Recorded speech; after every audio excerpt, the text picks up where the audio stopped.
예, 여러분 안녕하십니까. 하나자산운용 전략사업 부문을 맡고 있는 최영진 전무입니다. 오늘은 지난 5월에 국회 사무처 산하 사단법인으로 출범한 플라자 프로젝트의 이사장님과 이사님들을 모시고 미중 패권 전쟁 하에 어떻게 플라자 프로젝트가 여러분들과 소통하고자 하는지에 대해서 간단하게 이사님들을 모시고 말씀을 나눠보는 시간을 갖도록 하겠습니다. 자, 그러면 오늘 함께 해주신 분들 소개하도록 하겠습니다.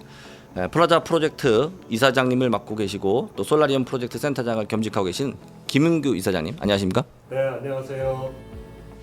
부이사장 겸 국방과학센터를 맡고 계시는 정혜일 교수님, 예, 안녕하십니까?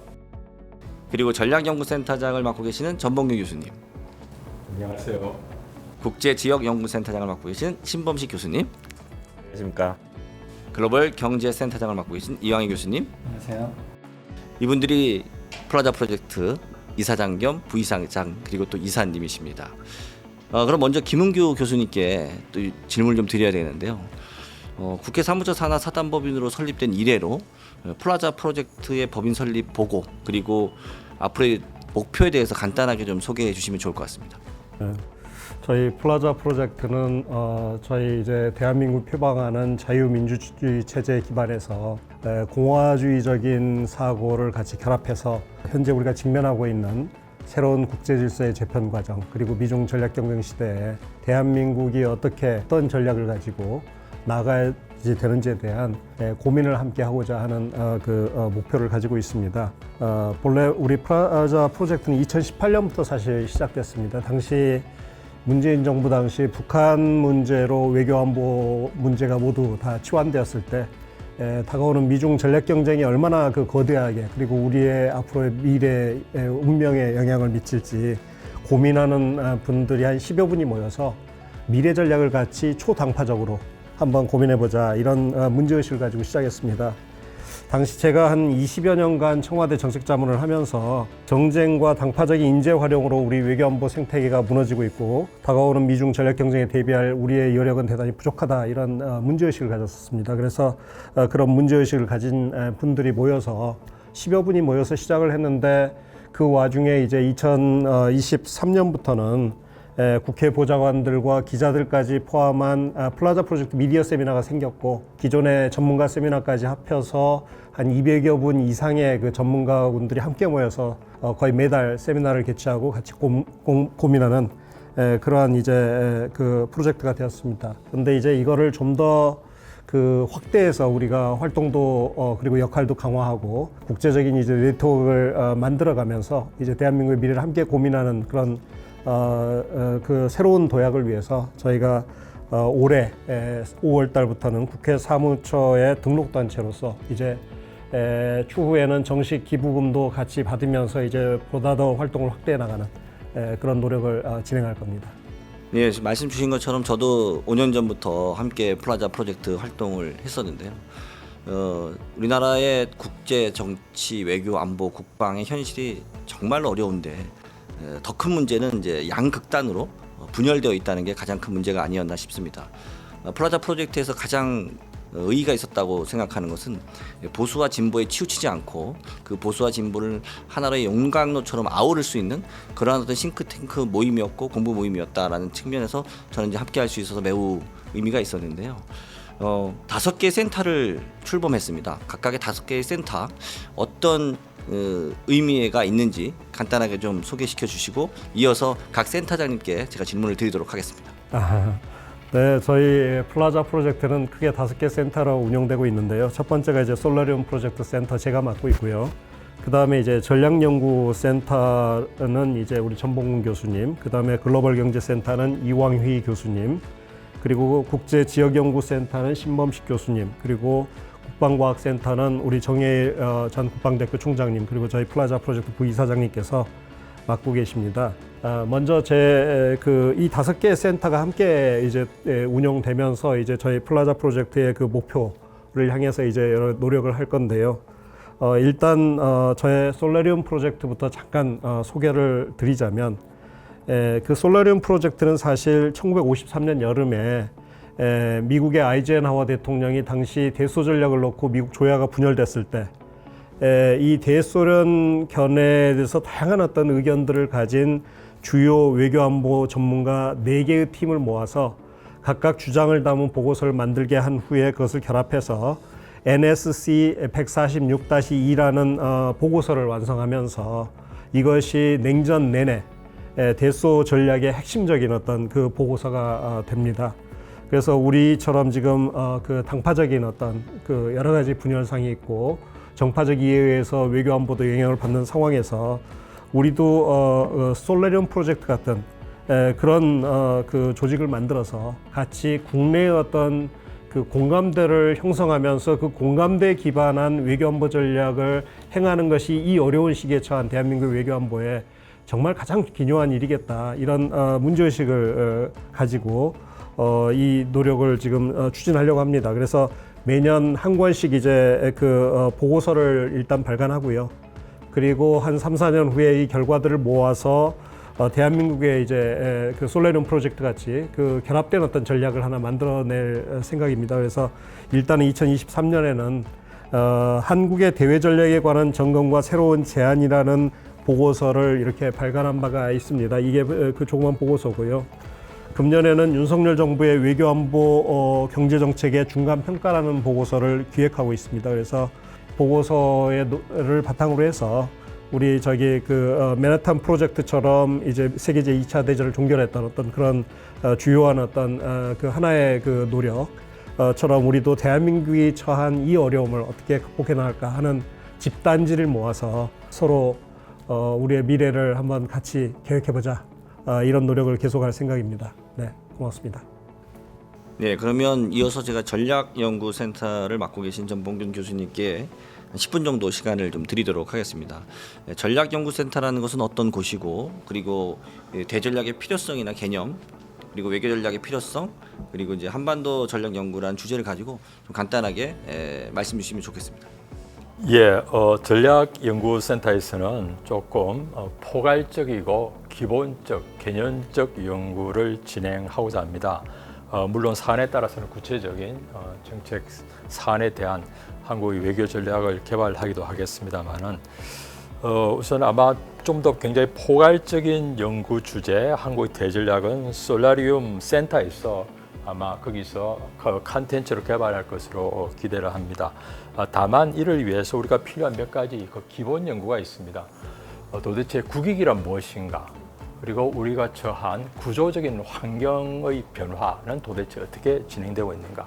그리고 다른 나라의 그런 대전략의 사례는 무엇이고 우리가 참조할 그런 어떤 모델이 있는가 등등에 대해서 조금 기초 연구를 함으로써 이렇게 솔라리움 프로젝트에서 좀 지속 가능한 대전략을 개발하는 데 좀 도움이 되고자 하는 그런 하나의 과제가 있습니다.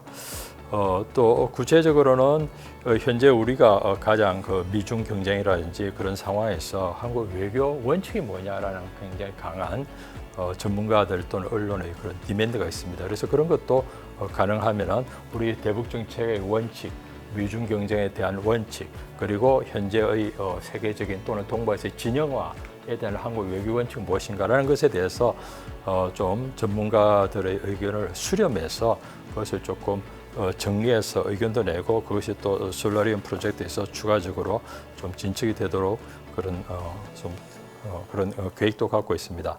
또 하나 좀 구체적인 사안으로서 연구를 집중적으로 하고자 하는 부분은 한반도 정책입니다. 현재 우리의 외부 환경도 워낙 안 좋습니다만 한반도의 그런 안보 환경도 나날이 악화되고 있는 상황입니다. 그래서 최근에 북한이 제기했던 소위 적대적 두 국가론이 어떤 성격을 가지고 있는가, 정말 북한이 추구하고자 하는 게 무엇인가라는 것에 대해서 좀 더 우리의 체계적인 그 분석, 그리고 그에 대한 좀 해답이 있어야지 우리의 대북 정책을 수립할 것 같습니다. 그리고 한국은 그렇다면 거기에 대해서 어떤 대응을 해야 될 것인가라는 것은 좀 더 포괄적인 전문가의 의견을 수렴해서 만들겠지만은 그와 관련해서 하나의 또 구체적인 내용으로는 지난 8.15에 윤석열 정부가 통일 독트린, 8.15 통일 독트린을 제시했습니다.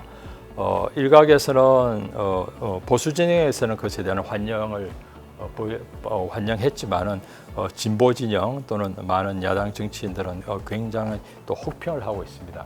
그래서 과연 이러한 통일 독트린이 나온 배경 그리고 추구자 하는 목표 그리고 그것에 대한 실효성에 대한 좀 평가를 해서 그것에 대한 우리의 입장을 밝힌다든지 또는 그것에 대한 보완할 사항 그리고 대안을 제시하고자 하는 것도 있습니다. 마지막으로 북한의 핵 무장이 강화됨으로써 국내에서 핵 무장 요구가 많습니다. 그래서 이와 관련해서 플라자 프로젝트에서 이미 세미나를 했고 세미나를 개최해서 많은 관심을 받았습니다만은 이에 대한 국내적인 의견들을 다시 한번 좀 더 수렴해서 과연 우리의 핵무장론 또는 핵 잠재력 주장이 과연 얼마나 실효성이 있는 것인지에 대해서 좀 더 추가적인 연구를 하고자 합니다. 이와 관련해서 한 가지 덧붙이고자 하는 말은 국내에서 현재 우리의 그 새로운 에너지 요구에 대응하기 위해서 원자력의 필요성이 계속 정대하고 있습니다. 근데 지속 가능한 원자력을 하기 위해서 한국의 농축과 재처리가 이제는 할 때가 되었다. 그리고 이미 꼭 필요하다 현 상황에서라고 되어 있습니다만은 그러한 우리의 북한에 대한 대응을 하기 위해서 주장하는 핵 무장론 또는 핵 잠재력 구축론이 이러한 국내의 평화적 이용을 위한 농축 재처리와 상당히 충돌하고 있습니다. 그것에 대해서도 조금 더 우리가 수용 가능한 그리고 추진할 수 있는 하나의 대안을 제시할 필요가 있다고 생각을 합니다. 이상의 연구 과제를 올해 또는 내년 상반기에 걸쳐서 좀 추진하고자 합니다. 이상입니다. 앞서 우리 김은규 이사장님께서도 말씀을 주셨지만 1953년 이제 사실 한국 전쟁이 마무리되고 1989년에 이제 독일의 베를린 장벽이 무너지고 이어서 소련이 해체되기 전까지 정말 미국과 소련 간에 아주 팽팽한 양극 체제 그리고 냉전 시대가 있었습니다. 양극 체제 하에서도 미국이 민주당과 공화당이 정권이 수없이 많이 바뀌었어도 그럼에도 불구하고 일관적으로 어떻게 보면 국제 외교 관계를 끌고 갈 수 있었던 것은 솔라리움 프로젝트와 같이 주요 외교 안보 4개 기관들이 각각의 연구한 결과들을 토대로 어떻게 보면 외교 안보의 큰 빅픽처를 가지고 대응을 했다라고 볼 수 있는데 솔라리움 프로젝트나 혹은 이제 전략연구센터에서 이러한 좋은 재원들을 해서 지금 정파적인 이익이 아닌 그 국익 중심의 외교안보 전략 수립이 무엇보다도 필요한 시기이기 때문에 이 플라자 프로젝트에서의 전략연구센터 역할 매우 중요하다고 좀 생각이 듭니다. 또한 앞서 말씀드린 것처럼 이러한 그 글로벌 정황사에서 결국 보면은 소련이 해체되고 러시아와 유럽 간의 어떤 화해, 평화의 시대가 한 30여 년 정도 이어졌지 않습니까? 그럼 미국이 이 글로벌 밸류 체인 그리고 WTO 체계 이런 세계화의 물결 속에서 전 세계가 사실 유례없는 30여 년 동안의 어떤 분업 체계로 살아왔었는데 지금은 이제 블록화 내지는 이제 분열, 경쟁 이런 시대로 좀 도래하고 있습니다. 그래서 글로벌 경제센터장을 맡고 계신 이왕희 교수님께 앞으로 글로벌 경제센터에서는 이러한 상황에서 어떠한 문제들을 좀 다루고자 하는지 그런 질문을 좀 드리고 싶습니다. 네, 글로벌 경제센터에서는 궁극적인 목표로 한국형 경제안보 전략을 수립하는 것을 지금 구상을 하고 있습니다. 그래서 이제 중요한 것은 한국형 경제안보 전략이 되겠습니다. 왜 한국형이라는 말을 붙였냐면 우리나라 실정에 맞는 전략이 필요하다는 것입니다. 지금 뭐 최근에 여러 나라들에서 경제안보 전략을 지금 제안을 하고 있는데 아직 우리나라에서는 본격적인 전략이 제시되고 있지 않다. 그러나 이제 장기적으로 봤을 때 우리나라 경제가 이 글로벌 경제에서 이제 어떻게 발전할 것이냐 이런 문제를 고민하기 위해서는 체계적이고 일관된 전략이 필요하다 이렇게 생각을 하고 있습니다. 그래서 이러한 전략을 수립하는 것을 궁극적인 목표로 설정을 했습니다. 그리고 이러한 그 전략을 수립하는 데 필요한 4가지 정도의 주제가 있습니다. 첫 번째 주제는 이제 글로벌 경제 구조의 그 모습과 그 다음에 그런 것들이 이제 어떻게 지금 변화하고 있는지 그런 추세를 분석을 하는 것입니다. 그러니까 글로벌 경제라는 것 자체가 고정되어 있지 않고 항상 변화하고 있습니다. 그래서 잘 아시다시피 이제 21세기 들어와서는 중국의 부상으로 인해서 미중 간의 격차가 굉장히 줄어들었습니다. 그리고 최근에는 이제 인도를 포함한 글로벌 사우스의 비중이 계속 커지고 있다. 이런 식으로 이제 글로벌 경제 구조가 바뀌고 있고 어떤 방향으로 어떻게 바뀌느냐 이걸 정확히 우리가 분석을 해야만 정확한 전략을 수립할 수가 있다. 이런 측면에서 이제 구조적 차원의 문제를 살펴보려고 합니다. 그다음에 이제 두 번째 우리 센터가 이제 초점을 맞춘 부분은 지경학적 리스크입니다. 지금 많은 종류의 지경학적 리스크가 있습니다. 뭐 가장 대표적인 거는 이제 2017년 트럼프 행정부 등장 이후에 그 지금 계속 전개되고 있는 미중 무역 전쟁입니다. 그래서 미국과 중국이 경제 패권을 놓고 지금 다양한 분야에서 전쟁을 하고 있다. 이런 부분들이 이제 가장 중요한 것이 되겠고요. 두 번째로 이제 우리가 설명할 수 있는 거는 이제 러시아 우크라이나 전쟁입니다. 2022년 2월 러시아와 우크라이나가 전쟁 상태에 돌입하면서 굉장히 많은 종류의 경제적 문제들이 발생을 했습니다. 잘 아시다시피 이제 러시아와 우크라이나는 그 곡물과 에너지원을 수출하는 국가입니다. 특히 러시아는 뭐 전 세계 시장의 15%에서 40%를 차지할 정도로 큰 비중을 가지고 있다. 근데 이 러시아가 침공했다라고 주장하는 이제 미국과 EU는 러시아의 그 에너지 자원, 그다음에 곡물의 해외 수출을 지금 막고 있습니다. 그래서 곡물 가격과 에너지 가격이 폭등했던 경험을 가지고 있습니다. 그래서 이제 전 세계적인 차원의 인플레이션이 확산이 되었는데요. 이러한 것들이 이러한 그 징역적 리스크가 이제 굉장히 중요하고, 그다음에 또 우리가 이제 빼먹을 수 없는 게 그 2020년에 발생을 했던 코로나19 팬데믹입니다. 이 팬데믹으로 인해서 글로벌 공급망이 붕괴되고, 그래서 이제 뭐 전 세계적인 차원에서 반도체 품귀 현상도 벌어지고, 그다음에 이제 미국이나 EU에서는 이제 의약품까지 부족을 해서 우리가 이제 그 코로나 났을 때 가장 많이 필요했던 제품 중에 하나가 이제 안면 마스크였습니다. 근데 안면 마스크가 부족해서 이 많은 국가들이 이제 상당히 많은 그 곤란을 겪었는데요. 이런 여러 가지 문제들을 우리가 이제 연구하는 것이 지경학적 리스크를 분석하는 데 도움이 된다라는 것입니다. 세 번째 주제는 미중 전략 경쟁이 이제 어떤 식으로 진행되고 있느냐. 이것도 이제 우리가 굉장히 초점을 맞춰야 됩니다. 이건 사실 이제 글로벌 경제 구조 변화와 연관이 있다라고 생각을 하실지 모르겠지만, 아까 말씀드렸듯이 미중의 비중은 사실 줄어들고 있습니다.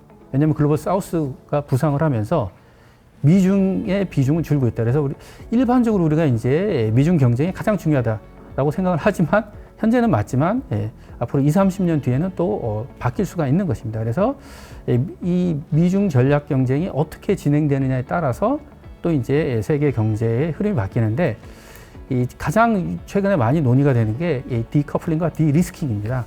그래서 미국은 지금 중국의 추격을 막기 위해서 중국과 공급망을 분리한다든지 또는 중국의 수출 통제를 한다든지 이런 여러 가지 제재를 지금 부과하고 있습니다. 그런데 실제 결과를 보면 미국의 대중 노동자가 줄어드느냐? 별로 줄어들지 않고 있습니다. 그래서 많은 학자들이 미국이 실제 추진하는 정책의 결과가 신통치 않다. 그 점은 뭐냐면 아직도 세계화, 즉 글로벌라이제이션이 그 영향이 많이 남아 있다. 그래서 미국이 중국과 완벽하게 공급망을 분리하는 건 불가능하다. 그러니까 어느 정도까지는 가능하겠지만 완전히 분리하는 건 불가능하다. 그래서 이제 디커플링이 아니라 디리스킹을 추구하는 것이 맞는 해석이다. 이렇게 판단을 하고 있습니다. 근데 또 이제 디리스킹이라고 얘기했을 때 이제 리스크가 있는 부분에서 이제 미국과 중국의 공급망을 분리하는 것인데요. 그러면 어떤 분야가 중요하냐? 여기에 대해서 이제 많은 논란이 있습니다. 그러나 대부분의 학자들이 지금 공유하는 문제는 반도체, 그다음에 이제 전기 자동차, 그다음에 거기에 들어가는 이제 배터리, 그다음에 뭐 여러분 잘 아시는 히토류, 그다음에 이제 최근에는 이제 그 AI, 그다음에 이제 바이오 산업 뭐 이런 것들까지 이제 미중 간에 공급망 분리를 하지 않을까 이렇게 예상을 하고 있습니다. 그래서 만약 이런 공급망이 분리가 되면 이제 미국과 중국에 이제 많이 수출하는 우리나라 같은 경제는 굉장히 여러 가지 위험에 처할 수가 있다. 뭐 이런 점을 말씀드릴 수가 있겠습니다. 그래서 이제 이런 연구를 진행하기 위해서 이제 올해 연구 과제로 세 가지를 지금 진행을 하고 있습니다. 첫 번째 연구 과제는 이제 글로벌 경제의 블록화입니다. 그래서 아까 말씀드렸듯이 글로벌 경제 구조가 변화하고 그다음에 특히 이제 미중을 중심으로 인해서 공급망 분리를 하고 있는데 이러한 블록화가 이제 어떤 방식으로 어떻게 진행되느냐에 따라에 대해서는 의견이 분분합니다. 아까 말씀드렸듯이 이제 미중의 비중은 줄어들고 있습니다. 즉 뭐냐면 글로벌 사우스가 이 부상을 하고 있기 때문에 그래서 미중을 중심으로 본다는 것은 이제 우리가 흔히 냉전 시대와 같은 양극 체제로 지금 현재를 평가하는 것입니다. 그러나 이제 많은 학자들과 국제 기구에서는 양극 체제가 아니라 다극 체제로 봐야 된다. 특히 이제 글로벌 사우스를 대표하는 인도와 인도네시아 경제의 규모가 지금 다 더하면은 세계 경제의 약 10% 정도를 차지할 정도로 커졌다. 그리고 이제 EU 같은 경우에는 전략적 자율성을 추구하면서 미국과 상당히 거리를 두는 모습이 나오고 있습니다. 그리고 EU가 중국을 많이 비판하긴 하지만 경제적 차원에서 교류는 계속하겠다. 이런 입장을 가지고 있거든요. 그래서 전 세계를 세 개나 네 개의 경제권으로 보는 것이 맞다. 그래서 지금 현재 이 글로벌 경제 구조에 대해서는 양극 체제와 다극 체제 이 두 가지 의견이 대립하고 있는데 우리 센터에서는 이제 이 문제에 대해서 조금 더 심도 있는 논의를 하려고 합니다. 근데 이게 왜 중요하냐면 우리가 미국, 중국만 만약 분석을 하게 됐을 경우에는 이 글로벌 사우스를 놓칠 수가 있다는 거죠. 그래서 우리가 지금 현재 세계 경제를 어떻게 보느냐 이거는 굉장히 중요한 문제다라고 생각을 합니다. 그다음에 이제 두 번째는 아까 이제 미중 전략 경쟁에 대해서 말씀을 드렸는데요. 그러니까 미중이 이제 디커플링을 할 수 있느냐? 만약 못한다면 이제 리스킹으로 갈 텐데 그러면 디리스킹의 모습은 어떻게 될 것이냐? 여기에 대해서 이제 굉장히 많은 논란이 벌어지고 있습니다. 나중에 말씀드리겠지만 이제 지금 미국 대선에서도 민주당의 해리스 후보와 공화당의 트럼프 후보가 이 주제에 대해서 서로 다른 견해를 가지고 있다. 즉 뭐냐면 공화당의 트럼프 후보는 디커플링을 굉장히 강력하게 주장을 했습니다. 그래서 중국이 우리나라 제조업을 망하게 만들었다. 중국이 우리의 일자리를 다 뺏었다. 그래서 이제 중국과 디커플링을 해야만 미국의 제조업이 부흥할 수 있다. 뭐 이런 식의 이제 주장을 2016년부터 계속 일관되게 지금 펼쳐오고 있습니다. 반대로 이제 지금 바이든 행정부에서는 디커플링을 하고는 싶지만 현실적으로 불가능하다. 그래서 지금 현재 대중운전들을 획기적으로 낮추는 것은 가능하지도 않고 바람직하지도 않다. 즉 뭐냐면 미국의 경제가 중국 수입품에 상당히 많이 의존을 하고 있습니다. 예를 들어서 이제 미국에서 가장 큰 마트인 월마트 같은 경우에는 약 70에서 80%의 상품이 중국산입니다. 그러니까 이런 것을 봤을 때 중국과 완전한 디커플링은 불가능하다. 그래서 전략 경쟁에 이제 영향을 미치는 중요한 제품에 대해서만 이제 공급망을 분리하자. 이게 이제 디리스킹입니다. 그리고 트럼프 행정부 같은 경우에는 동맹국이라 하더라도 미국의 국가이가 배치되면 과감히 비판을 하거나 손절을 해야 된다. 이런 입장을 가지고 있습니다. 그래서 이제 우리나라에 대해서도 무역 흑자가 너무 많이 난다. 그래서 무역 흑자를 줄여라. 그다음에 이제 한국이 그렇게 돈을 많이 버는 부유한 국가가 됐는데 왜 방위비 분담금은 찔끔찔끔 인상을 하느냐? 5배 이상 많이 내라. 이런 식으로 이제 방위비 분담금까지 이제 많이 내라고 우리한테 욕을 하고 있지 않습니까? 근데 이렇게 이제 동맹국에 대해서도 미국의 경제적 이익에 일치하지 않는다. 그러면 이제 엄청나게 강력한 비판을 하고 있습니다. 반면에 지금 그 해리스 후보 같은 경우에는 동맹국과는 함께 가야 된다. 왜냐하면 미국 혼자서 중국을 경제적으로 봉쇄하는 것은 불가능하다. 그래서 이제 같이 가야 된다. 그래서 이제 바이든 행정부에서 추진했던 인도 태평양 경제 프레임워크, 우리가 이제 영어 약자로 IPEF라고 얘기를 하는데 그러한 IPEF, 그 다음에 이제 미국, 영국, 호주가 이제 연합한 오커스 이런 다자 협력체를 통해서 중국을 견제해야 된다. 이런 입장을 가지고 있습니다. 즉 동맹국 또는 유사 입장국과 함께 해야 된다는 게 이제 민주당의 공약이 되겠습니다. 그러니까 이러한 차이가 있기 때문에 우리 센터에서는 디커플링과 디리스킹이 이제 어떤 차이가 있는지에 대해서 심도 있는 연구를 지금 진행하고 있습니다. 마지막으로 이제 이것과 연관되어서 이제 지금 현재 미국 대통령 선거에서 경제 안보와 관련되는 공약들이 지금 많이 나와 있습니다. 그래서 트럼프 후보가 당선됐을 경우, 그다음에 이제 해리스 후보가 당선됐을 경우 상당히 많은 정책적 차이를 지닐 것이다. 그래서 이러한 그 결과가 이제 우리 경제에 어떤 영향을 미치는지, 또 우리 무역에 어떤 영향을 미치는지, 그리고 각각의 중요한 산업에 어떠한 영향을 미치는지 이런 것들을 현재 분석을 하고 있습니다. 그래서 지금 산업 쪽으로는 지금 반도체, 인공지능, 전기차, 그리고 이제 디지털 자산에 대해서 지금 연구를 진행을 하고 있고요. 경제 통상 문제에 대해서는 이제 무역, 그 다음에 이제 기후변화, 에너지에 초점을 두고 있습니다. 특히 이제 기후변화와 에너지는 미국의 민주당과 공화당이 가장 극단적으로 대립하고 있는 주제라고 할 수가 있습니다. 그래서 이제 이 기후변화와 에너지와 관련된 문제에 대해서 아주 심도 있게 그 연구를 진행해 나가려고 합니다. 마지막으로 이제 이런 경제와 산업에 대한 정책들이 결국 이제 미중 관계에 큰 영향을 받고 있다. 그래서 이제 미중 관계가 이제 어떻게 진행될 것인지에 대해서도 경제적인 관점에서 우리가 분석이 필요하다. 그래서 이제 공급망, 그 다음에 경제 제재, 그 다음에 이제 대만 남중국해 문제, 그리고 마지막으로 이제 틱톡에 대해서 살펴보려고 합니다. 사실 틱톡이라는 거는 이제 중국에서 만든 바이트댄스가 만든 SNS인데 이게 전 세계에서 가장 많은 사용자를 보유한 국가가 미국입니다. 그래서 중국보다 미국의 사용자가 더 많습니다. 그래서 이제 이것을 어떻게 규제할 것인가에 대해서 이제 미국 내에서 엄청나게 많은 논란이 있고, 특히 트럼프 대통령 같은 경우에는 여기에 대한 입장을 여러 번 번복을 했거든요. 그래서 이제 이게 미국 국내 정치에 굉장히 중요한 문제가 되었다. 틱톡까지 같이 살펴보려고 합니다. 경제안보라는 단어가 이제는 거의 일상 단어가 됐잖아요. 사실 경제안보 이런 단어들을 언제부터 썼는지 모를 정도로 최근에는 이제 경제안보라는 단어가 일상 단어가 됐습니다. 폴리티컬 이코노미라는 게 결국 점점 더 강해지고 있는 것이 아닌가라는 관점이 있고요. 그것이 비단 뭐 미국이라든가 뭐 러시아, 중국 이런 대국뿐만 아니라 전 세계가 어떻게 보면 모두 이 정치, 외교, 군사, 안보 이런 것들이 다 경제와 연결돼서 경제 안보라는 이제 용어가 일상 용어가 된 것이 아닌가 싶어서 오늘 아마 이왕희 센터장님께서 쭉 말씀해 주신 게 모든 것이 연결되어 있기 때문에 그렇게 말씀 주신 게 아닌가 싶습니다.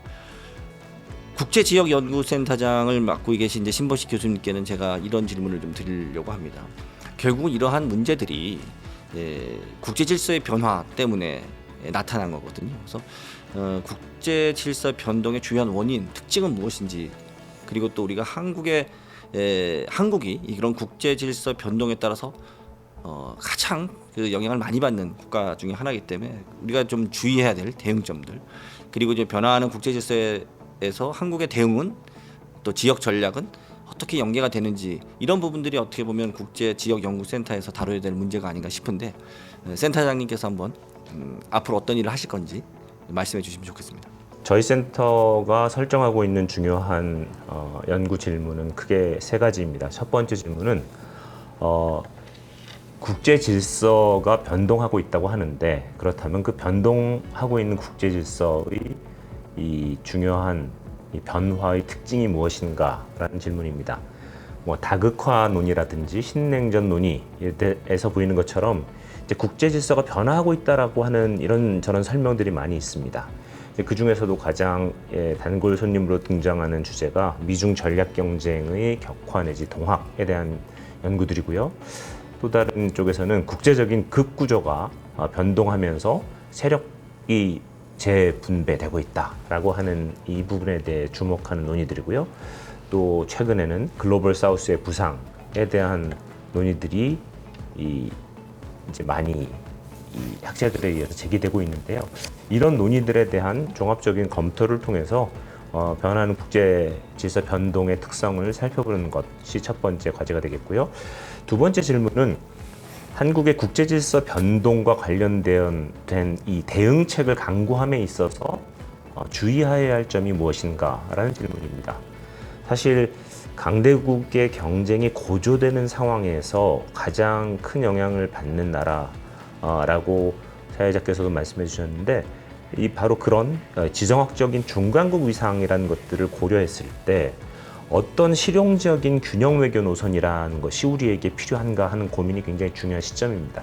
이것이 국제 지역 질서의 메인 테마가 되지 않고 도리어 우리 전략센터의 어떤 중심 주제가 될 수도 있겠지만, 이런 그 한국의 이 이익에 기반한 균형 잡힌 대외 전략을 수립하고 그것을 지속적으로 추진함으로써 주변국들에게 예측 가능성에 기반한 중장기적인 지지 기반을 확보하는 이런 방안을 고민하는 것은 비단 전략연구센터뿐이 아니고 국제지역연구센터에서도 굉장히 중요한 주제로 함께 고민해야 될 그런 질문이 아닌가 하는 생각을 합니다.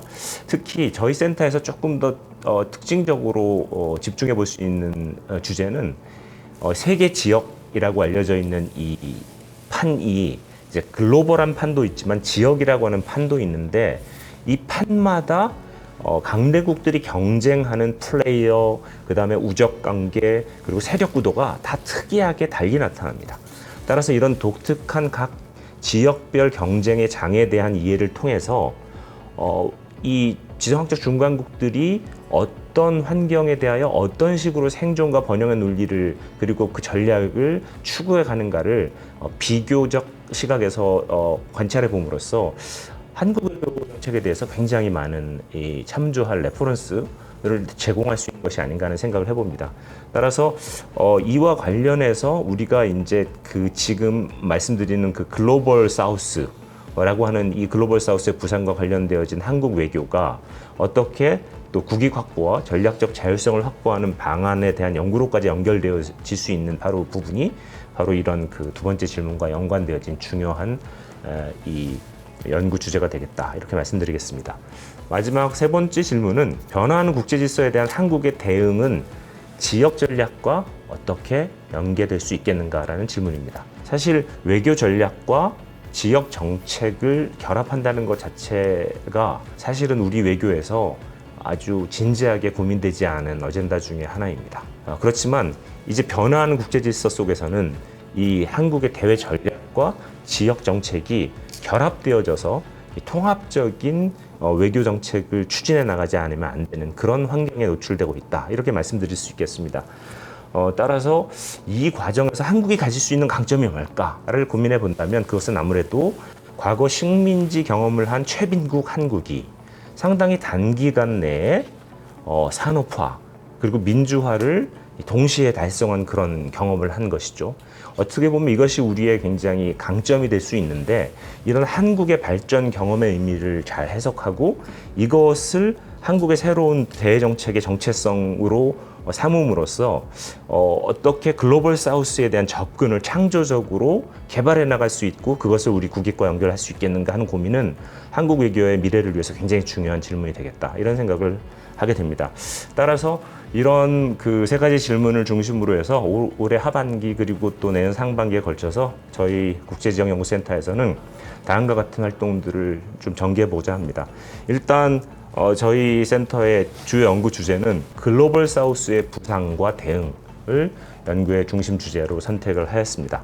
말씀드린 것처럼 글로벌 사우스가 이제 팬데믹, 우크라이나 전쟁 이후에 국제 정치에서 구조적 영향력을 행사하는 세력으로 부상하고 있다, 이렇게 볼 수가 있겠습니다. 인도가 지난 23년에 개최했던 글로벌 사우스의 목소리라고 하는 포럼에 125개국 글로벌 사우스 국가들을 초청해서 포럼을 열고 공동 협력에 대한 비전을 나눴는데요. 이 부분에 대해서 중국도 반발하고 있고 이 강대국들이 이걸 어떻게 받아들여야 되는지 막 굉장히 뜨거운 논쟁이 가고 있습니다. 어쨌든 이렇게 이 글로벌 사우스의 부상을 바라보는 시선들이 굉장히 다양하긴 한데요. 이들의 부상이라는 것은 어떻게 보면 신냉전 담론과 관련해서 굉장히 강력한 반증의 근거로 설명력을 제공한다라고 하는 주장도 가능할 것 같습니다. 그렇지만 그럼에도 불구하고 글로벌 사우스에 대한 정의, 세력화, 그들의 영향력, 그 다음에 제도화, 이런 것에 대한 연구가 사실은 잘 이루어져 있지 못한 것이 현실입니다. 또 이들을 하나의 세력으로 볼 수 있느냐라고 하는 이 회의론적 시각도 만만치 않습니다. 따라서 글로벌 사우스가 무엇이고 이들의 국제적 영향력을 어떻게 적절하게 평가할 수 있고 이에 대한 대응 방안은 구체적으로 어떻게 우리 외교에 이 과제를 제시하고 있는가를 연구하는 것은 상당히 흥미로운 주제일 뿐만 아니라 우리 외교를 위해서 상당히 중요한 이 고려의 소재를 제공한다고 볼 수 있겠습니다. 이를 위해서 저희 센터에서 이번 가을에는 서울대학교 국제문제연구소와 함께 글로벌 사우스의 부상 그리고 한국의 대응이라는 것을 주제로 해서 학술회 회의를 개최하고요. 그 결과를 바탕으로 내년에 관련 외교 전략서를 발간할 그런 예정을 하고 있습니다. 고맙습니다. 신보식 교수님 아주 핫한 주제 글로벌 사우스 갑론을박이 많습니다. 이게 세력화 될 수 있느냐 아니면 하나의 결속력을 이루기에는 이제 서로 인도도 그렇지만 뭐 인도네시아도 그렇고 또 글로벌 사우스냐 아니냐라고도 갑론을박이 많은 뭐 중국도 그렇고 주도권 싸움도 있고 사실은 이제 정말로 공동된 이해관계가 있느냐라는 측면에서 많은 지금 논의가 있기 때문에 국제지역연구센터에서 올해 하반기에 진행할 그런 학술 대회나 또 내년에 나올 그 자료에 대해서 많은 관심이 가는 것 같습니다. 그럼 끝으로 우리 그 플라자 프로젝트의 사단법인 하에 많은 노력을 해주신 전 국방대 총장님이신 정해일 부이사장님께 질문 드리겠습니다. 국방과학센터를 맡고 계십니다. 최근에 K방산이 너나없이 어려운 지정학적 상황 하에서 어떻게 보면 70여 년의 어떤 분단 국가의 비극이 낳아준 새로운 어떤 성장의 동력이 되고 있습니다. 한국의 국방 분야가 그럼에도 불구하고 앞으로 닥쳐올 변화 혹은 또 도전 이런 것들이 무엇인지도 한번 저희들이 고민을 해야 되지 않을까 싶고요.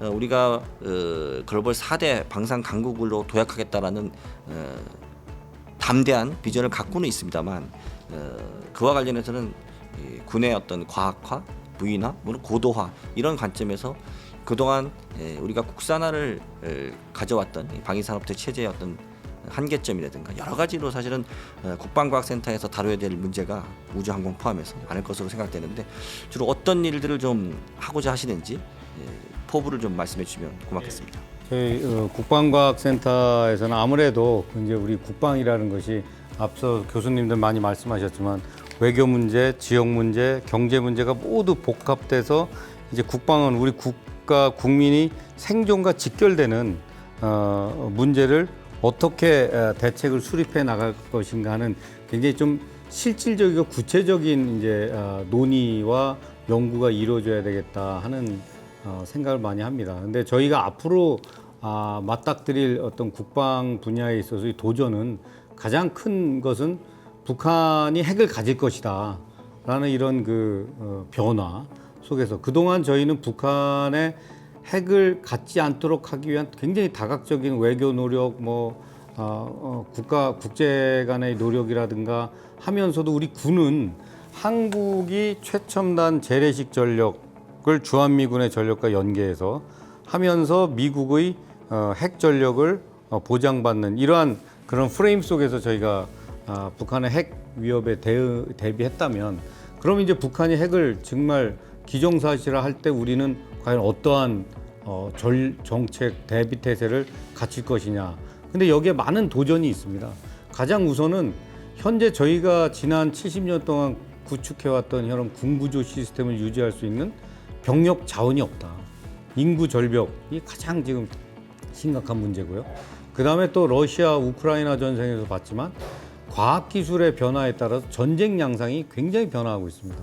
무인화되고 로봇화되고 경량화되고 자동화되고 이런 그 다음에 영역이 우주 영역, 수중, 수상, 지상 이 모든 영역이 통합되는 다차원적인 영역 속에서의 전쟁을 수행할 수 있는 우리 능력이 갖춰질 수 있느냐 이러한 또 질문 많은 도전들이 있고 또 마지막으로 그동안 70년 동안 한반도의 위협을 억제해 주었던 주한미군의 역할이 앞서 교수님들 말씀하셨지만 미국의 어떤 전략 변화에 따라서 한반도에서의 그 역할이 국한되지는 않는다.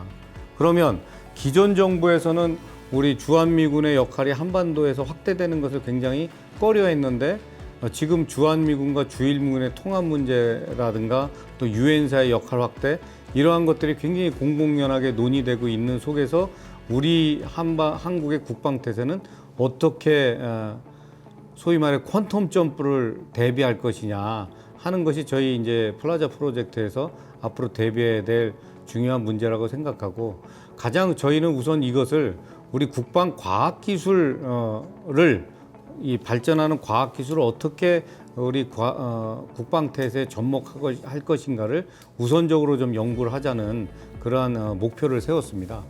그래서 아까 우리 최영진 전무님께서 말씀하셨지만 우리 K방산이 계속 이렇게 호황을 누릴 것이냐, 절대 그렇지 않다. 그럼 이것을 어떻게 우리가 과학기술을 발전시켜서 우리 국방 태세를 발전시킬 것이냐. 그래서 올해 저희들의 가장 첫 번째 목표는 선진국들이 현재 국방 이 4차 산업혁명에서 발생된 여러 가지 과학기술을 어떻게 국방에 접목시키고 있는가 하는 그런 트렌드를 우선 면밀히 분석을 하자. 왜 이것을 분석을 해야 되냐면, 저희는 그동안 자주국방이라는 기치 아래 6.25 전쟁 이후 정말 획기적인 발전을 해왔습니다. 그러나 지금 앞으로는 새로운 과학기술을 접목하는 데 있어서 지금까지 저희가 70년 동안 유지해왔던 법적인 규범이라든가 시스템이라든가 제도라든가 이런 것들이 따라가지 못할 수 있는 그런 부분이 있습니다. 그래서 이런 것들을 저희들이 올해 이제 그 선진국의 우주 과학기술 발전 추세 이런 부분들을 분석을 해 나가면서 민간 기술과 국방 과학 기술이 어떻게 혼용되고 어떠한 부분은 민간이 주도하고 어떤 부분은 국방이 주도하는가를 면밀히 분석을 해서 이런 것들을 우리가 쫓아갈 수 있는 그런 법적 제도와 장치, 시스템을 어떻게 만들어 나갈 것인가를 1차 과제로 해서 연구를 해서 내년에 이런 그 좋은 결과물을 좀 낼 수 있도록 그러한 곳에 중점을 두고 준비를 하겠습니다. 네, 저희 그 5개 센터를 맡고 계신 이제 센터장님들을 통해서 센터의 어떤 설립 목적이나 올해 그리고 내년 상반기까지 센터가 추진할 핵심 어젠다들에 대해서 한번 들어봤습니다. 그럼 이사장님 마지막으로 좀 랩업을 좀 해야 될 것 같은데요. 결국은 각각의 이 5개 센터의 역할들이 분화되어 있는 것처럼 보이지만 다 연결이 되어져 있는 것 같습니다. 어떻게 통합적으로 운영되고 시너지를 낼 수 있을지 이사장님의 어떤 고견을 한번 공유해 주시죠. 일단은 각 센터장님들의 의견을 들으면서 제가 참 행복한 사람이다 이런 생각을 했습니다. 활동하게만 내버려 둔다면 저는 그거 다 모아가지고 솔라리움 프로젝트로 연결시키면 되겠다 뭐 이런 생각을 개인적으로 했고요. 가장 우려되는 것은 이제 극단적인 우리 국내 정치 상황이 대외 정책에도 영향을 미치고 있다는 겁니다. 그래서 극단적인 어떤 대북 편중 외교나 아니면 친미, 친일 외교는 사실 지속 가능하지 않습니다. 그리고 향후에는 오히려 양자 관계를 더 어렵게 하고 우리 한국 외교에 큰 부담을 줄 가능성도 대단히 커지고 있는 그런 상황이라고 생각합니다. 그래서 우리 플라자 프로젝트는 이런 미중 전략 경쟁 시기에 초당파적으로 지혜를 모아서 대한민국의 미래 안보, 경제, 외교 전략을 준비하자는 목표를 가지고 계속 추진해야겠다. 그리고 그렇게 할 거다라는 그 다짐을 지금 각 센터장님들께서 또 하시고 계십니다. 더군다나 이제 현재 대한민국은 시민사회나 그 외교안보 생태계가 거의 무너진 상황입니다. 이런 상황 속에서 우리가 그래도 세계 유례 없는 어떤 그 산업화, 민주화, 정보화 그리고 오늘날의 국력을 이끌어 온 그 지혜와 역량은 결코 간단치 않은 노력이었고 세계적인 저는 문화적인 자산이 될 수도 있다라고 생각합니다. 그래서 국내외에 만연된 양극화를 넘어서 공감과 협력을 중시하면서 그리고 초당파적인 자세로 균형감 있게 시적절한 미래 생존 전략을 준비해 나가고자 합니다. 그래서 더욱 안전하고 발전하고 평화를 지향하는 자유와 민주, 공화적인 대한민국의 미래상을 저희는 추구할 거다라고 여러 시청자분들에게 그 말씀드리려 합니다. 저희 플라자 프로젝트가 미약하지만 계속 관심을 가지고 지켜봐 주시고 또 후원해 주십시오. 저희의 자그마한 힘들이 모아서 하나의 불길이 되고 그 불길이 이 광야를 태우고 아마 전 세계로 번져나가서 새로운 어떤 질서, 거기서 대한민국의 생존, 그 다음에 모든 국가들이 공영하는 그리고 공존하는 그런 토대를 마련하는데 저희가 정말 기여하고자 합니다. 네, 고맙습니다. 네, 이 플라자 프로젝트 이사장님과 이사님들 그리고 각 센터의 센터장님을 모시고 간단하게 좀 이야기를 나눠봤습니다. 지난주죠, 8월 15일 제 79돌 광복절이 있었습니다. 유사 이래로 처음으로 광복절 기념 행사가 양쪽에서 열렸습니다. 느닷없이 건국일이라고 하는 어젠다가 1919년 4월 11일 대한민국 임시정부 수립일이냐, 1948년 8월 15일 대한민국 정부 수립일이냐, 아니면 1945년 8월 15일 광복일이냐를 가지고 싸우고 논쟁하고 있습니다. 이 역시 매우 중요한 역사인식에 대한 문제이긴 하겠지만 우리가 보다 더 직면에 있는 미래 전략 차원에서 본다 그러면 어떻게 우리가 양극단이 아닌 미래를 위한, 미래 세대를 위한 지혜를 모으고 국익을 위해서 총집결할 수 있을까라는 측면에서 본다 그러면 다시 한번 보수와 진보를 아우르는 싱크탱크인 플라자 프로젝트의 역할과 사명이 매우 중요하지 않나 싶습니다. 저는 오늘 그 5분의 교수님들과 함께 이야기를 나누면서 그래도 여러분들과 함께 할 수 있고 여러분들과 함께 공부할 수 있는 것들이 매우 중요하고 매우 의미 있다라고 다시 한번 생각하게 됐습니다. 저희가 플라자 프로젝트 2024를 통해서도 유튜브 채널을 통해서 많은 분들과 소통하고자 합니다. 유튜브 채널을 통해서 이러한 이야기를 나누는 이유는 국제 정치 외교 안보 국방의 문제는 이 먹고 사는 문제보다도 훨씬 더 중요한 우리의 생존과 관련 있고 우리의 미래 세대들을 위해서도 매우 중요한 문제이기 때문에 여러분들의 관심이 더없이 중요합니다. 함께 참여해 주시고 함께 공감대를 형성해 주시고 국익을 중심으로 어떻게 하는 것이 우리나라가 보다 더 이 절체정명의 위기에서 벗어날 수 있는 것이 아니라 리드할 수 있는가, 또 균형감 있게 발전할 수 있는가라는 문제를 고민할 수 있는 장으로 저희가 플라자 프로젝트 운영해 가도록 하겠습니다. 그러면 함께해 주신 5분 교수님 다시 한번 감사드리고 앞으로도 계속 좋은 정보 부탁드리겠습니다. 감사합니다.